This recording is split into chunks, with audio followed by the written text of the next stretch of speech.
Hello and welcome to the Tabletop Games blog topic discussion.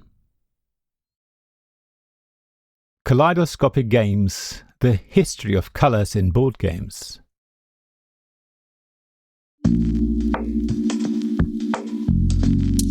Color is one of the first things I notice when opening a new board game. Bright player pieces, colorful resources and beautiful illustrations immediately grab my attention. Colors tell me where to look and how the game is organized.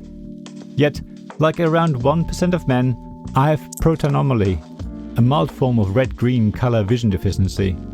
I often see pink or purple flowers as blue, and when driving in fog, I see cars' rear lights much later than other people. So I appreciate when I can rely on something other than color to tell me what I'm looking at. In this article, I want to explore a century's worth of board game history and look at how color vision considerations have changed over time. For much of board games history, color did the heavy lifting. Color was, and in many ways still is, used to identify player pieces or otherwise organize and classify information. I think we can all agree that the use of colors makes sense, but can also create an accessibility issue. Yet back in the 19th and even the 20th century, nobody talked about color vision requirements. Board games were generally designed under the assumption that everyone saw colors in pretty much the same way. Ludo is a good example. Players control pawns of a single color, which are easy to distinguish when they're still in their starting locations, but when they're on the shared track, color alone identifies who owns each piece. Over time, some board games began to offer other visual clues. Monopoly groups properties using colored title bars, yet every property also has a name and fixed position around the board. Players looking for Mayfair don't have to rely on color. People mostly know where these properties are on the board. Acquire has a similar approach, distinguishing hotel chains through names, logos, and colors. Scotland Yard identifies transport tickets through colors, icons, and text, making them relatively easy to distinguish, but the detective pawns still rely entirely on color. Catan's resources have distinctive artwork and names, yet roads, settlements, and cities are purely based on color. None of these games seems to have been designed with color vision in mind, yet they all illustrate an important principle, double coding as it's now known. It's about representing the same information in multiple ways, through more than one visual clue. That makes it easier to recognize even when one of those cues is less useful to a particular player.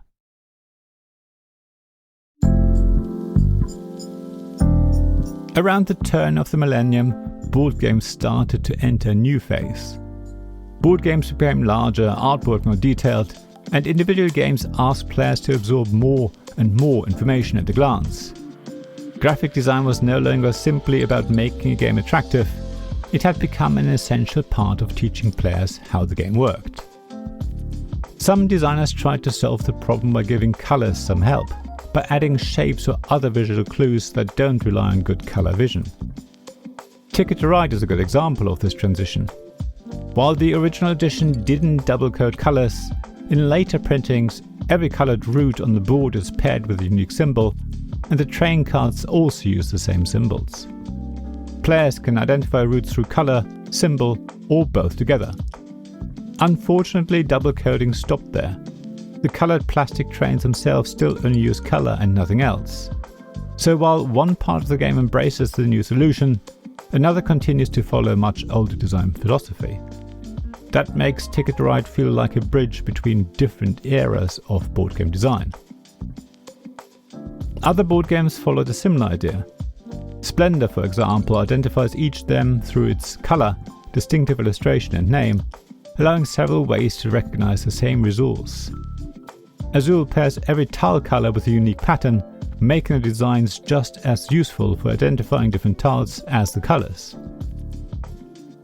Even players with typical color vision often recognize the patterns before consciously seeing the colors beneath them. So rather than replacing color, both games show that additional information makes things easier, not just for people with color vision issues. yet publishers still almost never mentioned when color vision deficiencies were being addressed. At the same time, the conversation was beginning to change.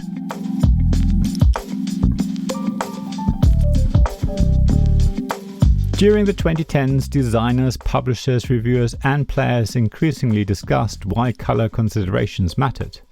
Color was still doing the same job, but it was no longer expected to work on its own. Dr. Michael James Heron and Pauline Belford at Meeple Like Us played a very important role in that change by reviewing games from the perspective of players with different accessibility needs. Their articles on color blindness argue that relying solely on color creates unnecessary barriers, while highlighting how names, symbols, patterns, and other visual cues make games easy to understand, not just for people with specific color vision needs. Clearer graphic design, stronger information hierarchy, and redundant visual cues improve the experience for anyone learning a new game, playing under poor lighting, or trying to interpret a busy board from across the table. At the same time, publishers also became more open about accessibility in board game design. Stonemaier Games, for example, describes accessibility as an ongoing journey rather than a finished achievement, explaining how feedback from players continue to shape improvements in future games. That philosophy is significant because it treats accessibility as a normal part of board game development, instead of an optional extra added at the end. Improving how information is conveyed becomes an important aspect of improving the overall design of a board game. There's also evidence of a broader shift in the hobby. In 2017, Mattel released a version of Uno using the color-add system, where simple symbols are used to identify colors. When one of the world's best-known card games incorporates color vision requirements, it demonstrates that color vision accessibility should be a mainstream consideration. By the end of the decade, designers, publishers and players were increasingly exploring how games could communicate information more clearly for everyone. By the early 2020s, board games often included multiple visual cues without drawing attention to them. Newer releases began explaining those choices in their rulebooks and showcased them in their marketing, making color vision accessibility a core part of the design process, rather than leaving players to recognize the benefits for themselves. One of the clearest examples comes from Bombix adopting color add in their games Sea Salt and Paper, Gnar and Pixies. The system had become part of the publisher's wider graphic design philosophy rather than just being a lip service offering in a single game. Those games are the next logical step rather than a sudden revolution. Monopoly and Acquire unintentionally reinforced information through several visual cues. Ticket to Ride, Splendor and Azul showed how double coding could improve accessibility, even if accessibility was actually never mentioned explicitly. Sea Salt and Paper, Gnar and Pixies then make those design decisions visible, explaining why they matter and who benefits from them. Suddenly, color vision accessibility had become one of the reasons for creating good graphic design in the first place. Looking ahead, the latest chapter in the color vision story is already beginning. ColorSim, announced this year, has been designed specifically for board games and made freely available for publishers to adapt. Unlike ColorAdd, which originated outside the hobby, ColorSim has been created with board games in mind from the outset. Whether it becomes widely adopted remains to be seen, but the ambition itself feels significant. Instead of each publisher developing their own approach, the project aims to create a shared visual language that players will recognize from one game to the next. If the vision becomes reality, understanding a board game's components will become even easier for a wider range of people.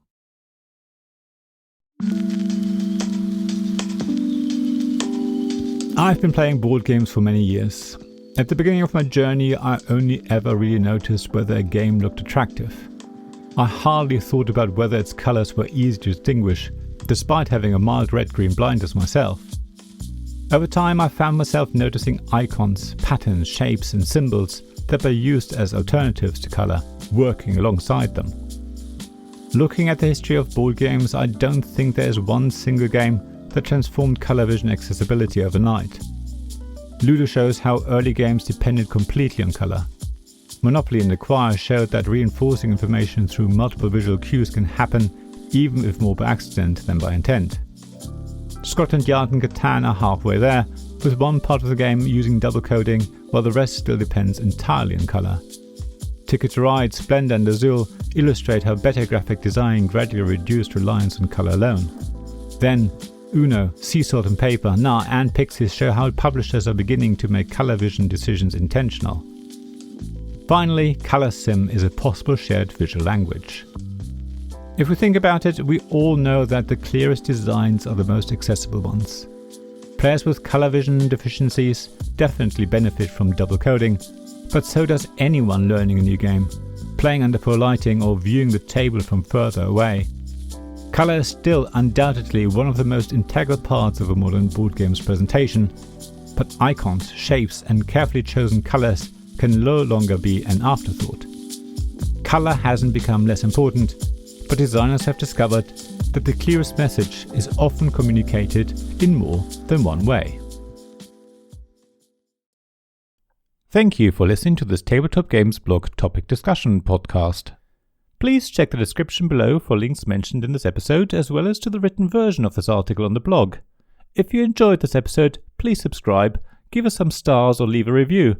Please also tell your friends about me, and if you want to offer financial support, check out my Patreon and Ko-fi pages, links to which you'll find in the blog at tabletopgamesblog.com. So thank you again for listening, and I hope to see you again soon. This podcast was made possible by the generous help of my supporters.